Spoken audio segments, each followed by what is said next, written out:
Hello, जय जिनेन्द्र पंडित जी। जय जिनेन्द्र।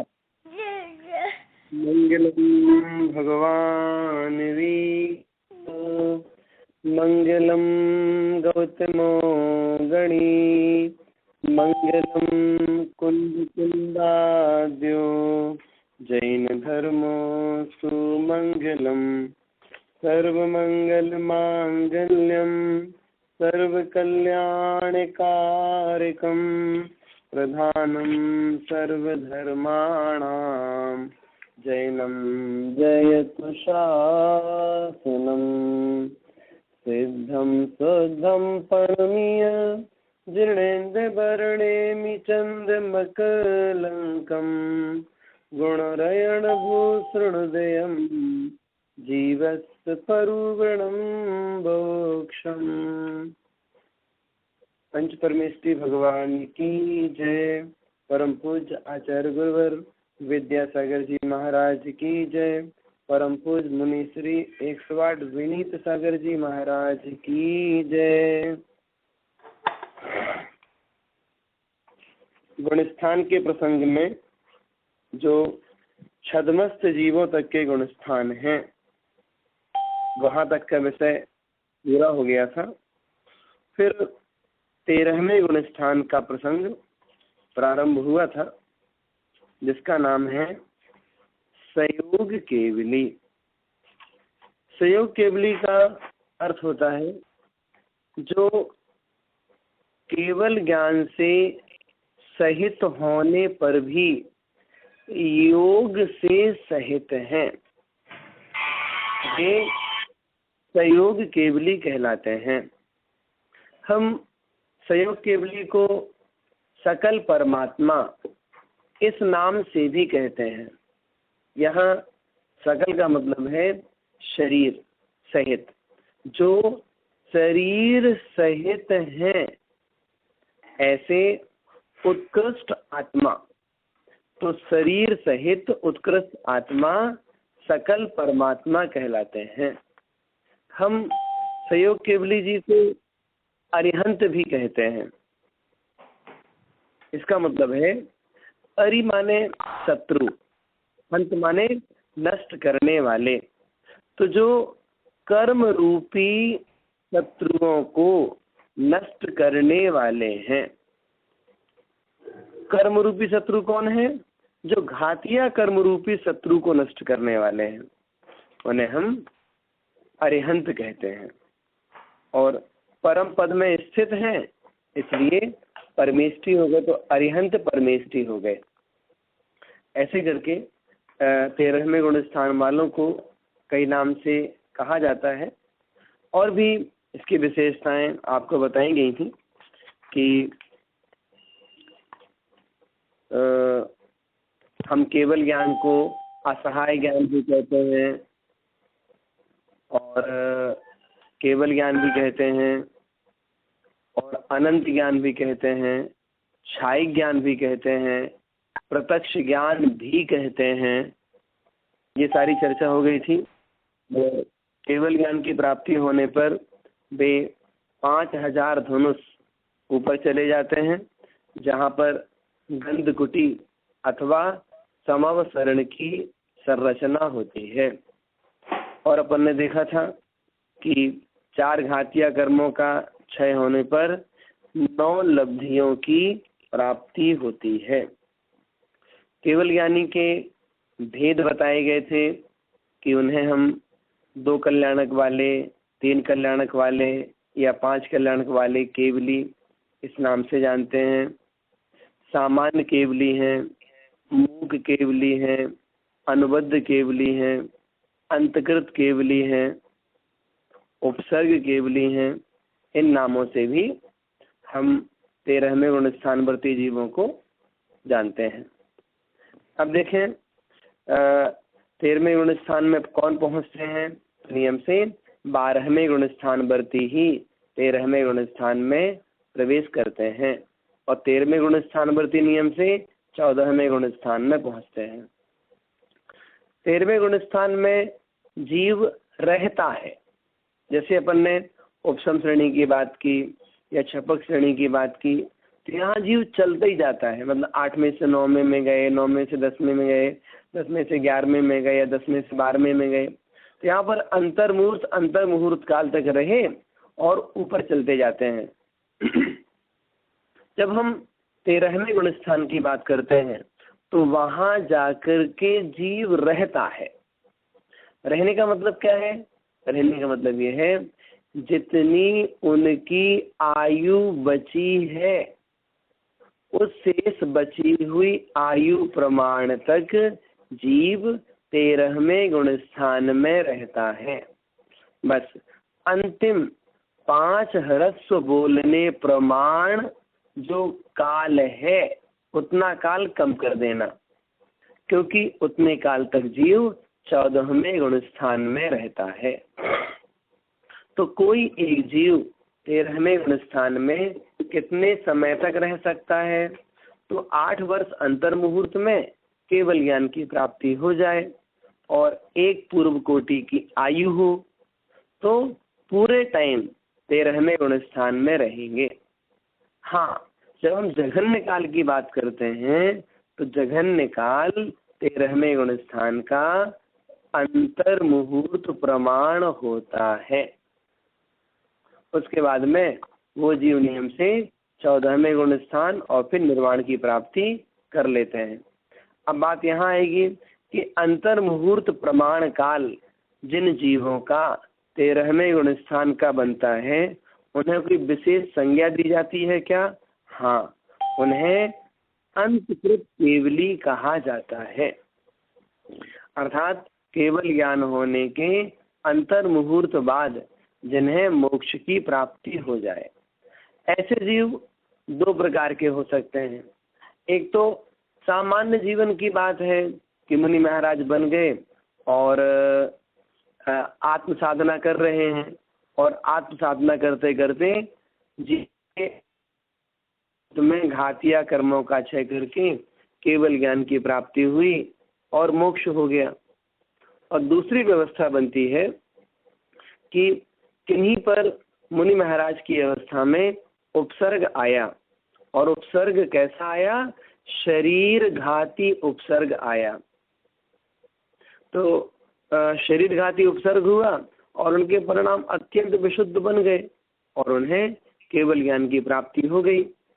तो उपसर्ग होते होते केवल ज्ञान की प्राप्ति हुई तो वे उपसर्ग केवली कहलाए, और केवल ज्ञान होने के अंतर मुहूर्त बाद मोक्ष हो गया तो वे अंतकृत केवली कहलाए, और उनकी दिव्य ध्वनि नहीं खेरेगी, मीन्स उनकी वाणी नहीं खेरेगी, इसलिए मूक केवली भी कहलाए। तो ऐसे करके 2 संज्ञाएं भी प्राप्त हो जाती हैं किसी को 3 संज्ञाएं भी प्राप्त हो जाती हैं। जो भरत चक्रवर्ती ने ये हमदास में पॉइंट बोला कि कोई ऐसे भी हो सकते हैं जिनको 2 संज्ञाएं प्राप्त हो जाती हैं। 2 संज्ञाएं जैसे ये अनवद्य केवली भी रहे और मूक केवली भी हो गए, और ऐसे भी कहते हैं पहले उपसर्ग केवली कहलाए, फिर मूक केवली रहे, फिर अनवद्य केवली हो गए, नहीं मूक केवली रहे और फिर अंतकृत केवली हो गए। तो इस प्रकार से 2-3 संज्ञाएं भी प्राप्त हो जाती हैं।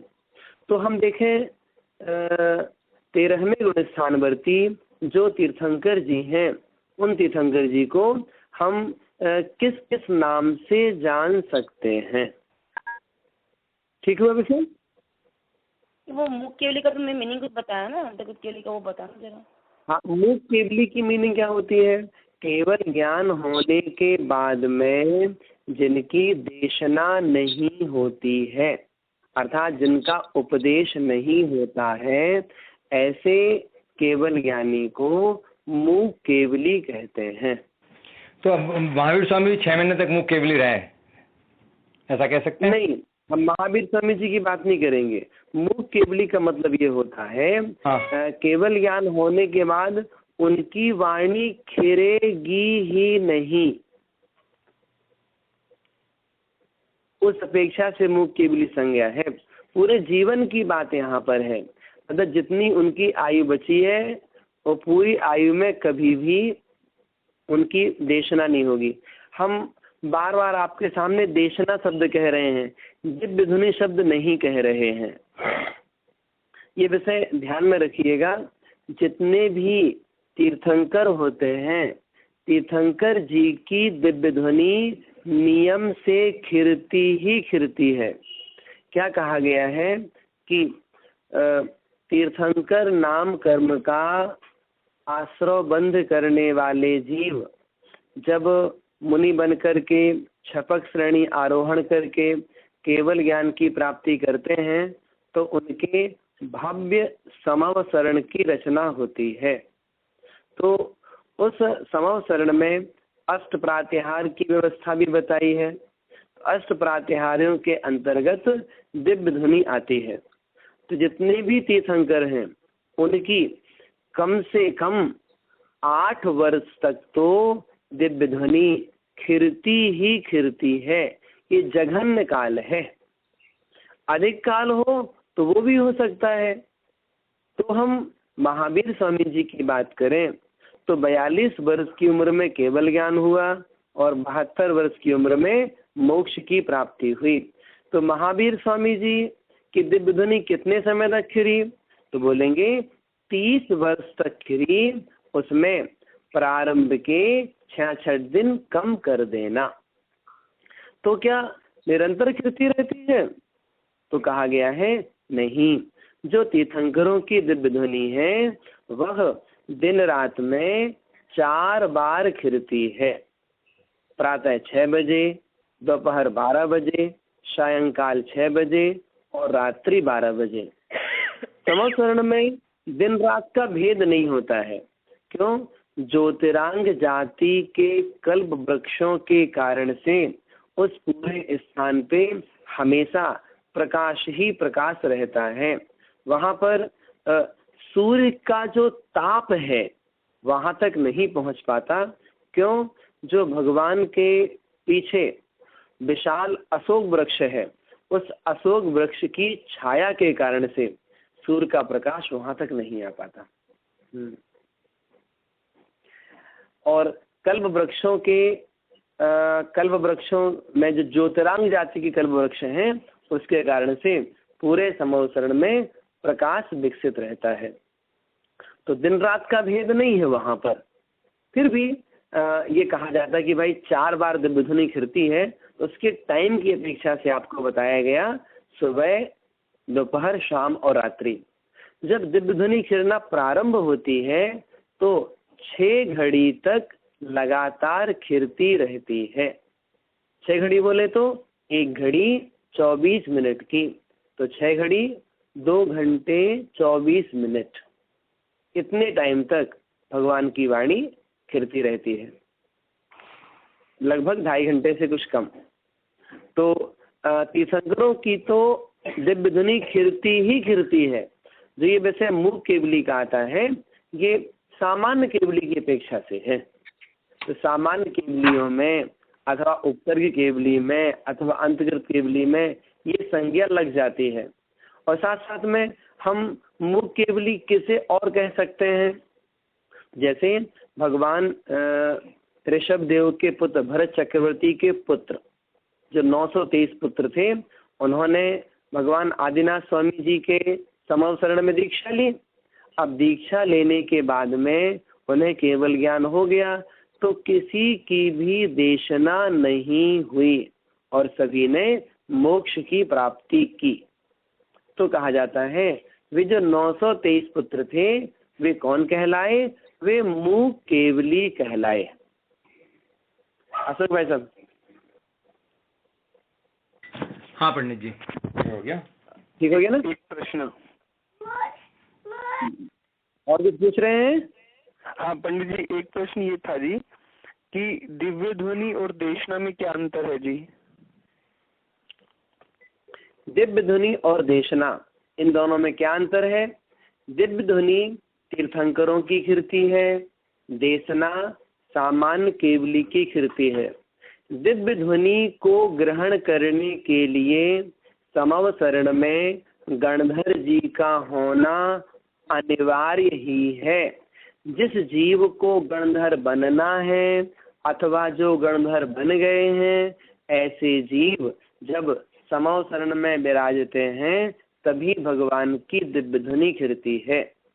और जो देशना होती है वह देशना को झेलने वाले गणधर नहीं होते, अर्थात सामान्य केवली के गणधर नहीं होते हैं। तीर्थंकरों की जो दिव्य ध्वनि खिरती है वह अनक्षरी होती है और हमारे पास तक पहुँचते पहुँचते साक्षरी हो जाती है, क्योंकि जो मागध जाति के देव हैं उनके द्वारा उसका परिणमन अक्षर रूप किया जाता है। सामान्य केवली की जो देशना होती है वह सामान्य जन भाषा में होती है। सामान्य जन भाषा का मतलब है यदि वो सामान्य केवली राजस्थान की ओर विहार करेंगे तो वहाँ की भाषा बोलेंगे, गुजरात की ओर विहार करेंगे तो वहाँ की भाषा बोलेंगे, और ऐसे ही कर्नाटक की ओर जाएंगे तो कन्नड़ बोलेंगे, महाराष्ट्र में जाएंगे तो मराठी बोलेंगे। तो जिस प्रांत में जो भाषा बोली जाती है उस भाषा में सामान्य केवली की देशना होती है। तीर्थंकरों के लिए ऐसा नहीं है। फिर कहते हैं जो तीर्थंकरों की दिव्य ध्वनि है उससे द्वादशांग की रचना होती है। सामान्य केवली की वाणी से द्वादशांग की रचना नहीं होती। तीर्थंकरों की दिव्य ध्वनि समय समय पर ही खिरती है और अकाल में भी खिर सकती है यदि गणधर, चक्रवर्ती अथवा सौधर्म इंद्र के द्वारा कोई प्रश्नोत्तर किए जाए तो। लेकिन सामान्य केवली की देशना सामान्य व्यक्ति के प्रश्न करने पर भी खिर जाती है। जैसे पद्म पुराण में आप कई स्थलों पर पढ़ेंगे कि जिस समय रामायण का प्रसंग चला, मीन्स रामचंद्र जी आदि हुए, उस समय कोई तीर्थंकर तो थे नहीं, लेकिन केवली भगवान थे। तो किन्हीं केवली के पास में जाकर के रामचंद्र जी ने प्रश्नोत्तर किए। तो रामचंद्र जी चक्रवर्ती नहीं थे, गणधर नहीं थे, सौधर्मेंद्र भी नहीं थे, सामान्य व्यक्ति थे। बलभद्र रहे भले, लेकिन सामान्य व्यक्ति थे। तो उनके प्रश्न करने पर भी दिव्य ध्वनि खिर गई। यहाँ कोई प्रश्न कर सकता है कि भगवान महावीर स्वामी जी के समोसरण में श्रेणिक राजा ने 60,000 तक प्रश्न किए, उसका क्या? तो वो 60,000 प्रश्न श्रेणिक राजा ने भगवान महावीर स्वामी जी से नहीं किए, वो सारे प्रश्नोत्तर गणधर जी से किए। श्रेणिक राजा ने गौतम स्वामी से पूछा तो गौतम स्वामी ने उसका उत्तर दिया और वो कहानी सुनाई। तो हमेशा देखते हैं प्रथमांध के ग्रंथों में ये चर्चा आती है। तो ऐसे करके दिव्य ध्वनि और देशना इन दोनों में अंतर होता है। हाँ जी। हाँ जी। और कुछ पूछ रहे? हाँ जी।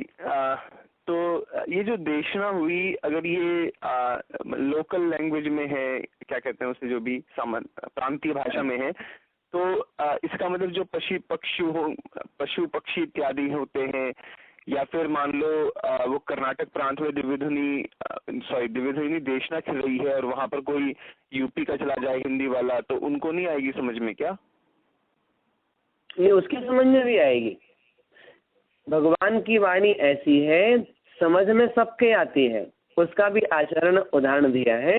जैसे पानी बरसता है, पानी का अपना कोई माना कि स्वाद नहीं है, लेकिन वो पानी जहाँ गिरता है उस रूप से परिणमित हो जाता है।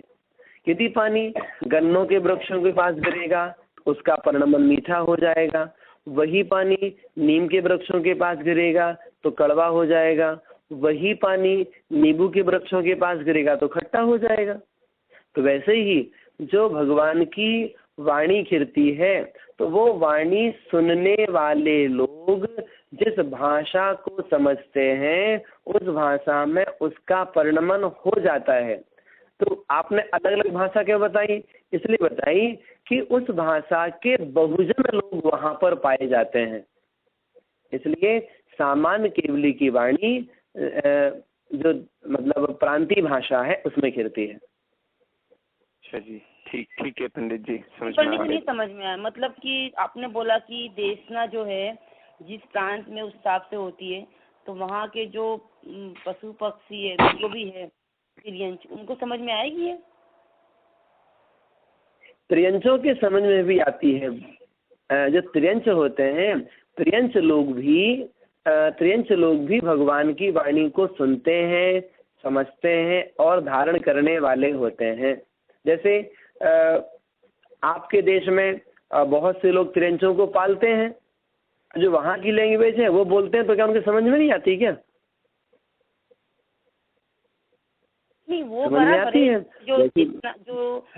वैसे यहाँ पर भी समझिएगा, वैसे ही यहाँ पर भी समझिएगा। जो गाय इत्यादि त्रियंच हैं, ये त्रियंच जिस प्रांत में रहते हैं तो वहाँ की लैंग्वेज समझते हैं। वो उनका जो मालिक होता है, वो मालिक उनको और सामान्य जनभाषा में बोलता है, तो वो बात समझते हैं वो। मगर देखो, मतलब वो तो उनको ट्रेन करते हैं, मतलब ऐसे एकदम से नहीं समझते, धीरे धीरे टाइम। तो वो भी सब वहाँ पर भगवान की वाणी सुनने वाले सब लोग ट्रेन भी होते हैं सब। वहाँ पर पहुँच करके उतना क्षेपसम तो हो ही जाता है। अच्छा, यहाँ पर एक प्रश्न और आएगा कि जो तीर्थंकर जी होते हैं देवी गंधकुटी में विराजमान होते हैं, जो सामान्य केवली होते हैं वो भी गंधकुटी में विराजमान होते हैं। तो गंधकुटी का अर्थ क्या होता है? तो गंधकुटी का अर्थ है जहाँ पर भगवान विराजमान रहते हैं उनके नीचे 3 कटनी होती हैं। जो तीसरी कटनी के ऊपर जो सिंहासन जहाँ रखा जाता है उस पवित्र स्थान को गंधकुटी कहते हैं। वो जो 3 कटनी है, 3 कटनी गंधकुटी नहीं कहलाती, उसके ऊपर का स्थान गंधकुटी कहलाता है। और गंधकुटी का मतलब होता है तीनों लोकों में सर्वश्रेष्ठ सुगंधी जहाँ पर पाई जाती है उस पवित्र स्थान को गंधकुटी कहते हैं। कुटी मतलब स्थान, तो गंध मतलब सुगंधित, तो ऐसा पवित्र स्थान गंधकुटी है। तो पंडित जी, सामान्य केवली की तो गंधकुटी होती है ऐसा मैंने सुना था, और बाकी जो उनका समूषण लगता है। बिल्कुल सही है। तीर्थंकरों का समवसरण लगता है, सामान्य केवली जी की गंधकुटी होती है। तो समवसरण में भी गंधकुटी तो है। जो तीर्थंकर जी होते हैं इनका समवसरण लगता है। समवसरण का मतलब क्या है? जहाँ पर 8 भूमियाँ होती हैं और बीच में 3 कटनी हैं, और उन 8 भूमियों का बंटवारा करने के लिए कहीं कोट है तो कहीं वेदिकाएं हैं, और जहाँ पर देवों के द्वारा चित्र विचित्र संरचनाएं की जाती हैं, और जो 8वीं श्रीमंडप भूमि है उसकी चारों विदिशाओं में 3-3 सभाएं लगती हैं, तो 12 सभाएं हो जाती हैं, जहाँ पर देवांगनाएं, मनुष्य और त्रियंच ये बैठ करके भगवान की वाणी को सुनते हैं। और उन 12 सभाओं के अंदर मीन्स 12 सभाओं और 3 कटनी के बीच में बहुत सारा स्पेस रहता है, जहाँ पर लोग जाकर के भगवान के दर्शन कर पाते हैं, परिक्रमा कर पाते हैं, जहाँ अष्टप्रातिहार से शोभित होते हैं, इत्यादि इत्यादि। जहाँ विशेष व्यवस्थाएं हैं वो सब समवसरण की संरचना कहलाती है। समवसरण की संरचना करने के अधिकारी कुबेर होते हैं। तो कुबेर विक्रिया के द्वारा वो सारी सामग्री ला करके और वहाँ पर समवसरण की संरचना कर दिया करते हैं।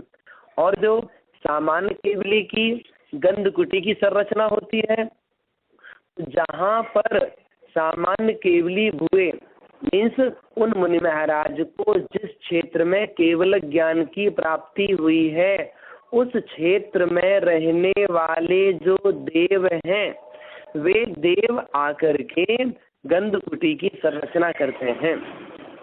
सामान्य केवली की गंधकुटी की संरचना करने के लिए कुबेर नहीं आता, किसी सामान्य मतलब किन्हीं सामान्य मुनिराज को केवल ज्ञान की प्राप्ति हुई हो तो सौधर्म इंद्र का आसन कंपायमान नहीं होता। हाँ 12 कोठे भी नहीं, 12 कोठे भी नहीं होंगे। 12 कोठे भी नहीं होते तो क्या होता है सो बताते हैं। जो गंध कुटी हुई मीन्स जो 3 कटनी के ऊपर सिंहासन कमल भगवान विराजमान है, उनके नीचे ही जहाँ पहली कटनी है वो फ्लैट स्थान है जहाँ पर मनुष्य तिरंज आकर के और कोई देव भी आकर के बैठ जाते हैं और भगवान की वाणी सुनते हैं। गंध कुटी भी व्यवस्थित जगह है, लेकिन पर्टिकुलर ऐसा स्थान का बंटवारा नहीं होता है कि मनुष्य यहाँ बैठ रहे हैं कि यहाँ बैठ रहे हैं। जैसे हम विचार करें कि किन्हीं मुनि महाराज का अथवा आचार्य महाराज का संघ हमारे शहर में आया। जब शहर में कोई संघ आता है उनके लिए व्यवस्थित मंच बनाया गया और मंच बना करके और मुनिराज भी व्यवस्थित बैठे हैं, श्रावक श्राविकाएं सब अच्छी तरह से बैठे हुए हैं और उन्हीं मुनिराज का विहार हो रहा। अब विहार हो रहा तो रास्ते में कोई छोटा सा गांव पड़ा अथवा जंगल ही है और 100-200 लोग साथ में चल रहे हैं और किसी ने निवेदन कर दिया कि महाराज हमें तो उपदेश सुनाइए, प्रवचन करिए, तो वहाँ कोई मंच तो बनेगा नहीं।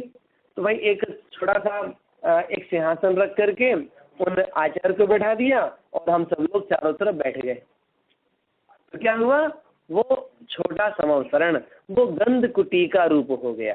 ओके। ऐसे करके अपनी बुद्धि से ये दोनों में अंतर समझ सकते हैं। और ठीक है ना?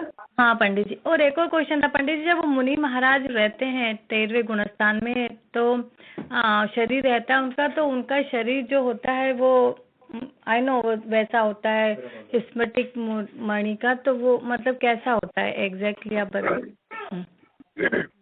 यहाँ पर देखें 13वें आप प्रश्न कर रहे हैं, 13वें गुणस्थान में जो उनका शरीर होता है स्फटिक मणि का होता है, तो ऐसी की व्यवस्था नहीं है, ध्यान रखिएगा कि उनका शरीर स्फटिक मणि का होता हो, नहीं।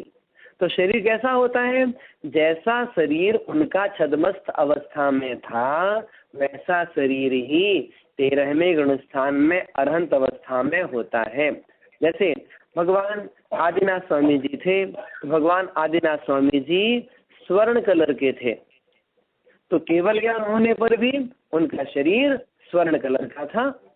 ऐसे ही कोई तीर्थंकर सफेद रंग के थे, भगवान चंद्रप्रभ और भगवान सुविधनाथ। हाँ, तो ये दोनों तीर्थंकर सफेद रंग के थे, तो समवसरण में ये सफेद रंग के रहे। कोई नीले रंग के थे, कोई हरे रंग के थे, तो जिनका जैसा वर्ण था समवसरण में उस ही रंग के थे। तो विशेषता क्या थी, विशेषताएं 2 हैं। पहली विशेषता छद्मस्त अवस्था तक उनके शरीर को औदारिक शरीर कहा गया, केवल ज्ञान होने पर उनके शरीर को परमौदारिक कहा गया। ये वैसे आपको बताया था हमने। हाँ पंडित जी। दूसरा समवसरण में जो उनका शरीर विराजमान है, मीन्स वे अरहंत परमेश्वरी विराजमान है, उनका जो मुख है वो तो पूर्व दिशा की ओर होता है, लेकिन केवल ज्ञान होने पर ऐसा प्रभाव बना कि वे चारों दिशाओं में दिखाई पड़ते हैं। अर्थात पूर्व दिशा की ओर मुख किए हुए हैं, दक्षिण की तरफ मुख किए हैं, पश्चिम की तरफ मुख किए हैं और उत्तर की तरफ भी किए हैं। जैसे मानस स्तंभ में चारों दिशाओं में 4 तीर्थंकरों की प्रतिमाएं विराजमान होती हैं। मीन्स तीर्थंकर एक ही होते हैं, प्रतिमाएं 4 विराजमान होती हैं। जैसे कि आपने विचार किया कि हमें आदिनाथ भगवान जी के लिए मानस स्तंभ बनाना है, आपने 4 प्रतिमाएं आदिनाथ स्वामी जी की लाए और वो मानस स्तंभ में चारों दिशाओं में रख दी। तो भगवान तो एक ही है ना, आदिनाथ भगवान, तो वो चारों जगह दिखाई पड़ रहे हैं। ऐसे ही केवल ज्ञान का ऐसा अतिशय होता है कि चारों ओर दिखाई पड़ते हैं वो। और कोई भी दिशा से कोई दर्शन करे तो ना ऐसा लगता है कि तीर्थंकर हमारी ओर देख रहे हैं। गंधकुटी में भी ऐसा होता, मतलब व्यवस्था गंधकुटी की ही है, चाहे सामान्य केवली जी की हो या तीर्थंकर केवली जी की हो। तो पंडित जी हाँ, वो भी सही है। हाँ बोलिए। बताते हैं ना केवली के पादमूल में तीर्थंकर नाम का बंध बंधा, तो ऐसे ही सामान्य के लिए ऐसे वहाँ पर ऐसी गंधकुटी, वहाँ अगर उनको मिल गया मौका और ऐसा। हाँ ठीक है। हाँ और एक बार सुन लेते हैं फिर आपका प्रश्न का उत्तर दे देते हैं। और देखिए अब यहाँ की प्रश्न करता है कि तीर्थंकर नाम कर्म का बंध होता है या क्षायिक सन्निधि की प्राप्ति होती है, उसके लिए हमने सुना है कि केवली श्रुत केवली का पादमूल चाहिए होता है। तो पादमूल का मतलब है समीपता, अर्थात उन सामान्य केवली की गंधकुटी जहाँ लगी हुई है वहाँ पर हम पहुँच गए, अथवा तीर्थंकर भगवान का जहाँ समोसरण लगा हुआ है वहाँ पहुँच गए। तो वहाँ पहुँचने पर उनकी वाणी सुनने पर अथवा उनके दर्शन करने से अथवा उनके प्रभाव से हमारे परिणामों की इतनी अच्छी विशुद्धि बनी कि हमारे अंदर में लोक कल्याण की भावना आ गई, तो तीर्थंकर नाम कर्म का बंद करने लगे। तो ये व्यवस्था तीर्थंकरों के पास भी बन जाती है, ये व्यवस्था सामान्य केवली के पास भी बन जाती है, और ये व्यवस्था श्रुत केवली जी के पास भी बन जाती है। यही पूछ रहे थे? हाँ ठीक है। हाँ जी पंडित जी जय जिनेन्द्र। और एक प्रश्न है, हाँ जी, देशना जो है वो भी दिव्य ध्वनि की तरह सर्वांग से खिलती है या मुख से ही? हाँ जी, सर्वांग से गिरती, बिल्कुल सही है। जैसे देशना जो दिव्य ध्वनि सर्वांग से गिरती है, वैसे ही जो सामान्य केवली की जो देशना होती है वो भी सर्वांग से गिरती है, लेकिन उस क्षेत्र का प्रभाव होने के कारण से वो भाषा वर्गणाएं प्रांतीय भाषा में परिणमित होकर के हमारे पास तक पहुंचते हैं। हाँ, ये क्षेत्र का प्रभाव है ये। हाँ हाँ, जैसे यदि आपको स्मरण हो, जो जैसे पार्लियामेंट का स्थान होता है वहाँ पर सभी भाषा को समझने वाले लोग रहते हैं, कोई हिंदी समझता, कोई कन्नड़ समझता, कोई तमिल समझता है। तो जो स्पीकर है वो तो इंग्लिश में ही बोल रहा है, लेकिन हमने अपने कान में जो ईयरफोन लगा रखा है उसमें जो भाषा सेट कर रखी है, बोलने वाला इंग्लिश बोलता है लेकिन हम सुनने के लिए कन्नड़ में सुन रहे हैं, तो तुरंत ही ट्रांसलेट होकर के वो शब्द अन्य भाषा रूप में आ जाते हैं। ये पुद्गल का परिणमन है। ये किस कारण से हुआ? वो यंत्र के कारण से हुआ, वैसे ही यहाँ पर क्षेत्र के कारण से हुआ। पराग जी बहुत बढ़िया। हाँ बहुत बढ़िया। और पंडित जी जो हमने प्रश्न पूछा था ना, वो एक्चुअली हमारा वो जबलपुर क्लास चल रहा था, उसमें प्रभा दीदी को ये विकल्प आया था कि जो सामान्य केवली होंगे वो कितनी ऊंचाई पे होंगे समोसर में, तो वो बहुत उनको बहुत अच्छा लगा कि उनका उत्तर मिल गया आपके द्वारा। ठीक है, ठीक है। मतलब समोसरण में किसी को केवल ज्ञान की प्राप्ति होती है तो वो 4 अंगुल ऊपर उठते हैं, ये बताया। हाँ हाँ जी, आपके ठीक है। वो कर्मोदारी से 5000 ऊपर चले जाते, तो सिर्फ गंधकुटी में वो भी से 5। हाँ जी, एक प्रश्न और आया यहाँ पर कि केवल ज्ञान होने के बाद में जो गंधकुटी की संरचना होती है वो कहाँ होती है? तो जहाँ पर वो तीर्थंकर या सामान्य केवली विराजमान है, केवल ज्ञान होते ही उनका शरीर 5000 धनुष ऊपर चला गया और नीचे उनके गंधकुटी की संरचना हो गई। तो जो सामान्य जन रहते हैं उनके लिए व्यवस्था ऊपर जाने की होती, सीढ़ियाँ होती हैं, सीढ़ियों के माध्यम से वो सारे के सारे लोग ऊपर चले जाते हैं। हाँ, एक्सीलेटर जैसे, लेकिन चलना पड़ता है बाकायदे, एक एक स्टेप बाय स्टेप उतना चलना पड़ता है उनको। बाकी सहजता से बिना कष्ट के वो सारी सीढ़ियां पार कर लेते हैं। और जो पहली सीढ़ी होती है, पहली सीढ़ी चित्रा पृथ्वी पर नहीं होती, इस चित्रा पृथ्वी से ऊपर होती है, अर्थात समवसरण आकाश में लगता है, भूमि से उसका संबंध नहीं होता। ये अपन सुनते हैं ना कि समवसरण आकाश में लगता है, तो भूमि से संबंध उसका नहीं है। वो मतलब पहला स्टेज जब आएगा वो ऊपर चढ़ने पर ही प्रारंभ होगा। ये मत समझिएगा कि समवसरण की चारों दिशाओं में जो 20,000 सीढ़ियां हैं, वो सीढ़ियां इस चित्रा पृथ्वी से टिकी हुई, ऐसे टिकी हुई नहीं है। पहली सीढ़ी ऊपर है।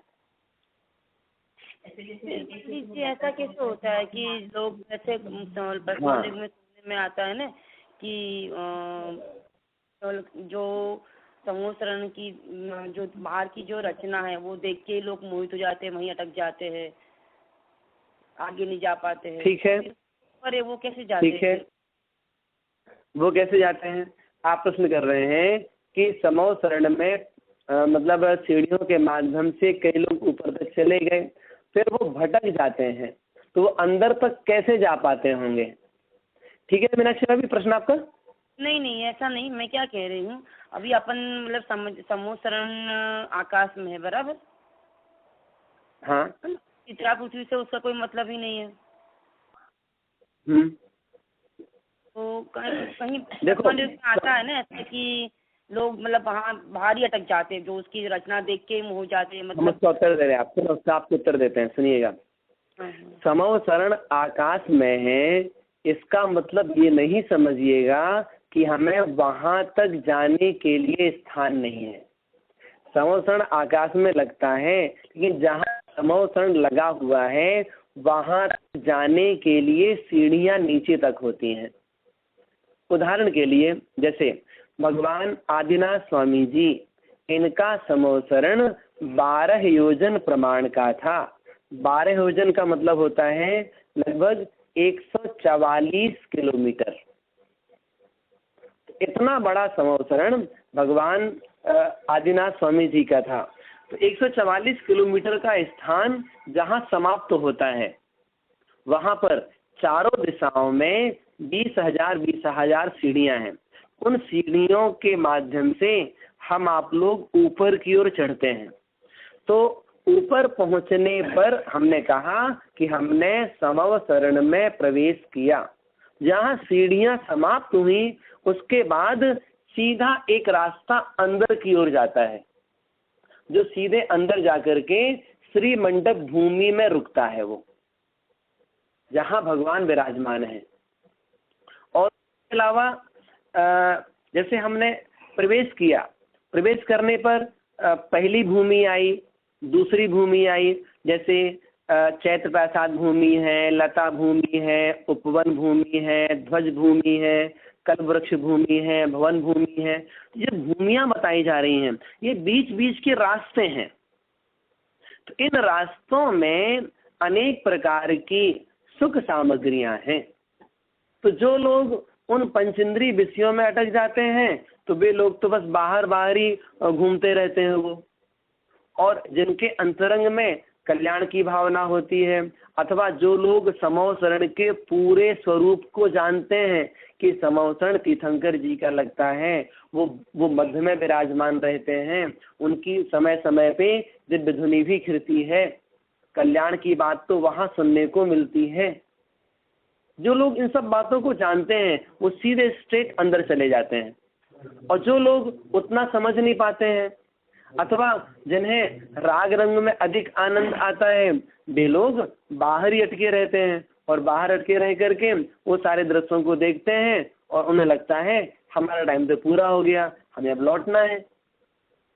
जैसे किसी मेले में गए, तो मेले में बहुत सारी चीजें ऐसी हैं जो चीजें बेफजूल की हैं, और कुछ हो सकता मतलब की चीज भी वहां पर भी हो।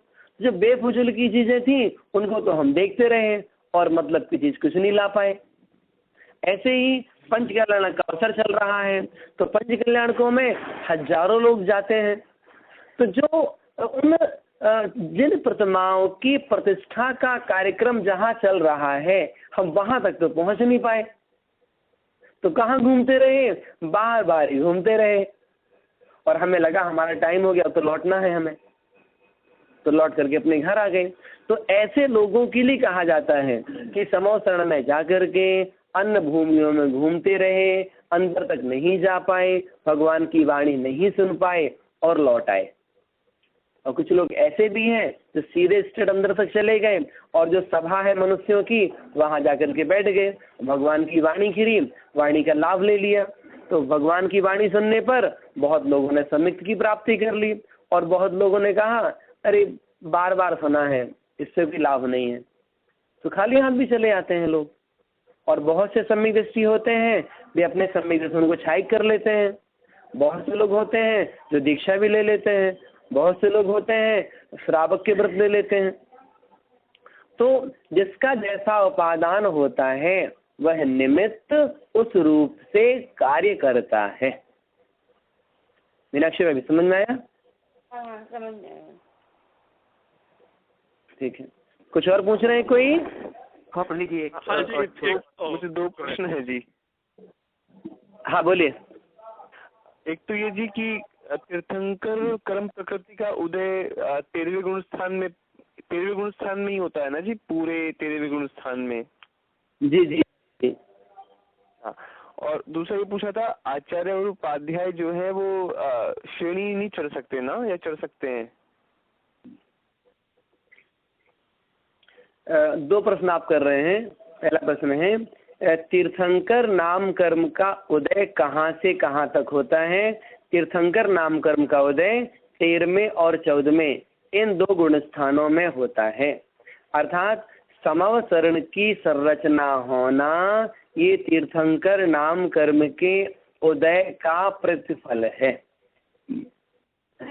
दूसरा प्रश्न कर रहे हैं जो आचार्य परमेष्ठी हैं, उपाध्याय परमेष्ठी हैं, क्या ये श्रेणी आरोहण कर सकते हैं? हाँ, तो श्रेणी आरोहण करने में कोई बाधा नहीं है। तो विशेषता क्या है? विशेषता ये है जिस समय आचार्य उपाध्याय परमेष्ठी सामायिक में लीन होते हैं उस समय वे समस्त उपाधियों का त्याग कर देते हैं। उपाधियों का त्याग कर देते कब तक के लिए? मैं इतने समय के लिए इस उपाधि से मुक्त होता हूँ। और जो बाहरी क्रियाएं हैं भले वो पुण्य क्रियाएं हों, तो बाहरी शुभ क्रियाओं का भी त्याग करके सामायिक में लीन होते हैं। इसलिए श्रेणी आरोहण करने में कोई बाधा नहीं है।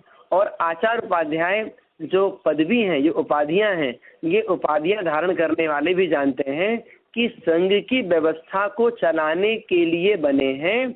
ये उपाधि आत्म कल्याण में कोई सहयोग नहीं करती है। ये आचार्य उपाध्याय अच्छी तरह से जानते हैं। इसीलिए कहा गया है जिस समय कोई आचार्य मुनि दीक्षा देते हैं तो जिनको मुनि दीक्षा दी उन्हें नमोस्तु करते हैं और ये कहते हैं हम दीक्षा दे रहे हैं, हमें तो विकल्प है, लेकिन आप दीक्षा ले रहे हो तो आपके परिणामों की विशुद्धि इस समय हमसे ज्यादा है। तो उस समय प्रणाम करते हैं, उनकी जयकारा लगाते हैं। और हाँ, ये मतलब वो 7वें गुण स्थान में ही होते हैं और 6ठे 7वें में रहते हैं। इस कारण से श्री जी। हाँ जी, तो इसमें पंडित जी ये उपाधियों का त्याग करके समायिक करने जब बैठते हैं तब वो श्रेणी चढ़ के केवल ज्ञान प्राप्त कर सकते हैं, इसका मतलब? बिल्कुल कर सकते हैं, कोई दिक्कत नहीं है। अच्छा जी, ठीक है। अरे भाई वो एक आचार्य उपाध्याय पद को वो तुच्छ मानते हैं। अरे आप सोचिए जिनके पास महान महान रिद्धियां प्राप्त हो जाती हैं उन रिद्धियों के प्रभाव में नहीं आते हैं, तो इस पद के प्रभाव में क्या आएंगे? हाँ जी, ठीक है ना? हाँ बिल्कुल पंडित, समझ में आ गया जी। नवीन जी कुछ कह रहे थे? हाँ, ये सामान्य केवली के कोई प्रातिहार्य टाइप चीज होती है क्या? नहीं, सामान्य केवली के प्रातिहार होते हैं, लेकिन सभी प्रातिहार्य हों ये जरूरी नहीं है। ठीक है। हाँ, प्रातिहार शब्द का अर्थ क्या होता है? प्रातिहार मतलब समवसरण में विशेष शोभा की सामग्री प्रातिहार कहलाता है। हाँ पराग जी। हाँ जी, आज प्रश्न वाला ही स्वाध्याय हो रहा है, अच्छा हो रहा है। तो एक और प्रश्न है कि ये जो आभा मंडल है ना भगवान जी की, उसमें जो 7 भाव दिखते हैं, तो वो कितना वो भाव तो मतलब फोटो की तरह दिखते थोड़े समय के लिए, बहुत तो बड़ा लंबा होता है ना, तो मतलब थोड़ा थोड़ा सा एक एक देखिए, दिख गया। हाँ समझ गए। आप प्रश्न कर रहे हैं कि समवसरण में भामंडल को देखते ही 7 भाव तक दिखते हैं, तो वो 7 भाव दिखते हैं तो क्या फोटो की तरह दिखते हैं क्या? देखो मेरी पिछली पराय देखो, हाथी खींची, देखो उसके पहले में देव बना था, देखो उसके पहले में ऐसा बना था, ऐसा कुछ दिखता है क्या?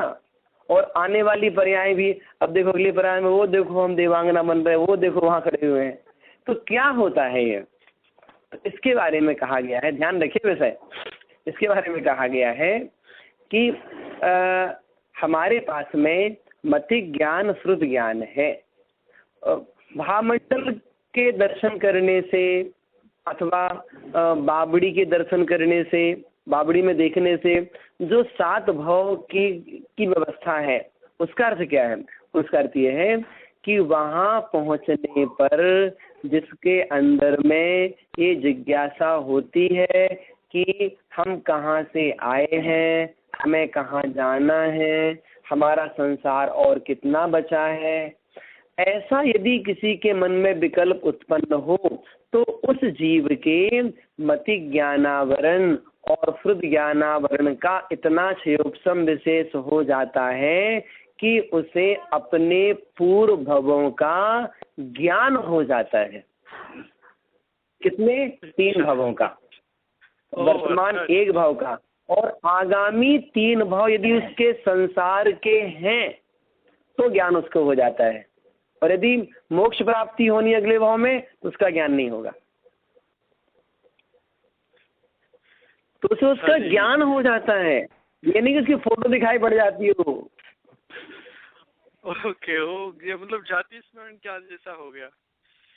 हाँ, जैसे जाति स्मरण में होता है ना कि उसको पूर्व भाव की याद आ गई, तो जाति स्मरण केवल पूर्व भाव का होता है, जाति में भविष्य का नहीं होता। जो घटना घट चुकी है उसका जाति स्मरण संभव है, जो घटना घटने वाली है उसका जाति स्मरण नहीं होता। इसलिए इसको पूर्व भाव मतलब 7 भवों का ज्ञान कहा है।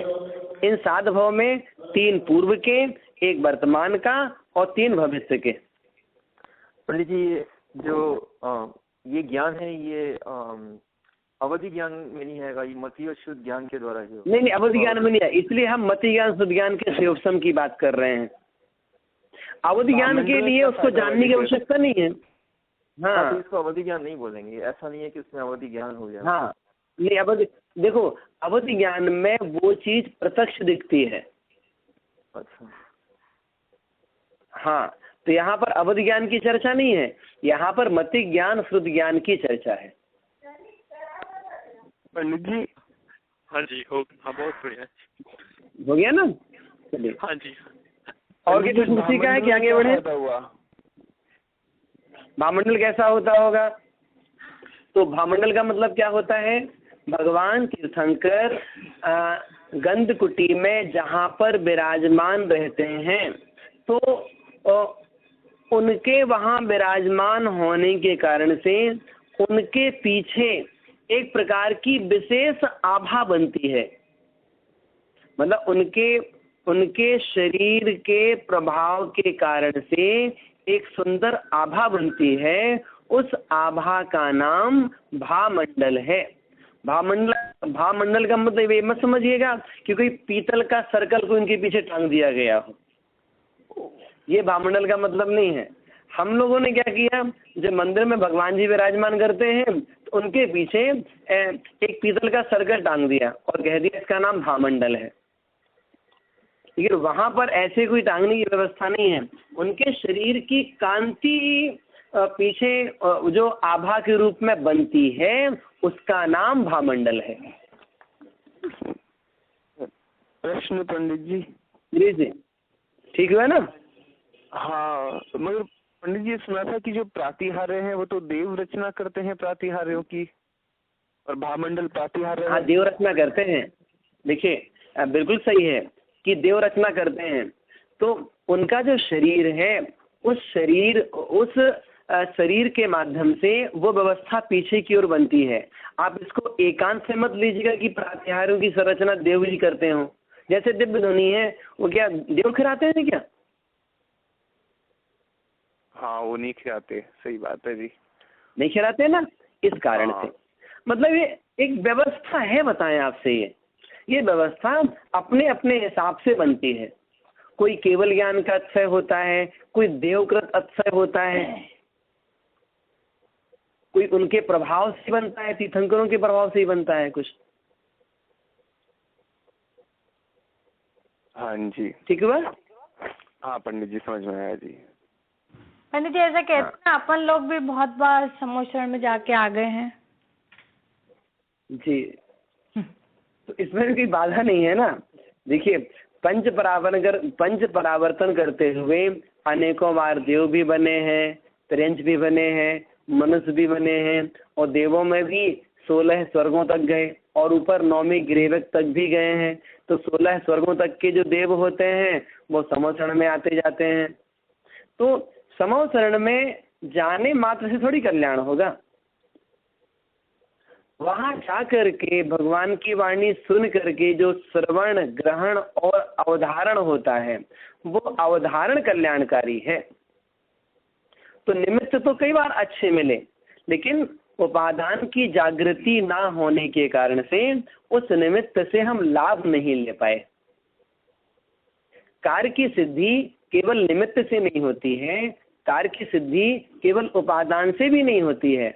उपादान और निमित्त दोनों का सामंजस्य मिलने पर कार्य की सिद्धि होती है। जैसे धन आदि का अर्जन मात्र पुण्य से नहीं होता, मात्र पुरुषार्थ से भी नहीं होता। धन आदि के अर्जन के लिए हमें पुण्य भी चाहिए और पुरुषार्थ भी चाहिए। वैसे ही कार्य की सिद्धि के लिए जो अंतरंग कारण है वो उपादान है, और जो बहिरंग कारण है वो निमित्त है। अब इतने समय से जनवाणी आप लोग पढ़ रहे हैं, सुन रहे हैं, वर्षों वर्षों बीत गए, भगवान की पूजन कर रहे हैं, उसके बावजूद भी अंदर में परिवर्तन कुछ नहीं होता है। जहाँ के तहाँ है।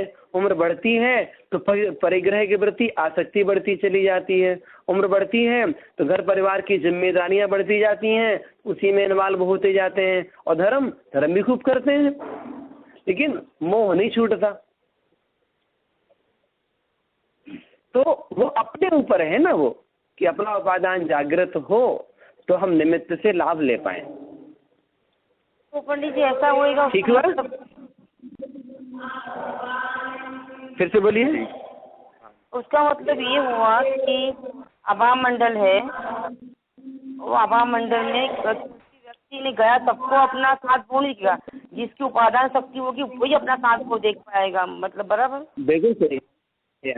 मतलब आभा जो भामंडल है, भामंडल में सबको साथ भाव देखते हो ऐसा नहीं है। जो वहां तक जाए और उसके अंदर में ऐसा भाव बने कि भाई हम कहाँ से आए, हम कहाँ जाएंगे, ऐसा भाव सबके अंदर में नहीं आता।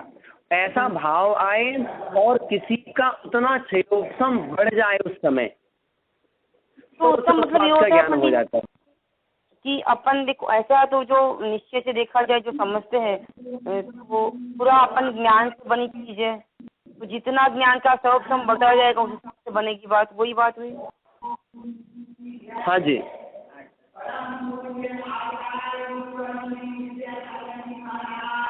ठीक है, आज अपन अच्छे से सीखते हैं, शेष चर्चा कल करेंगे।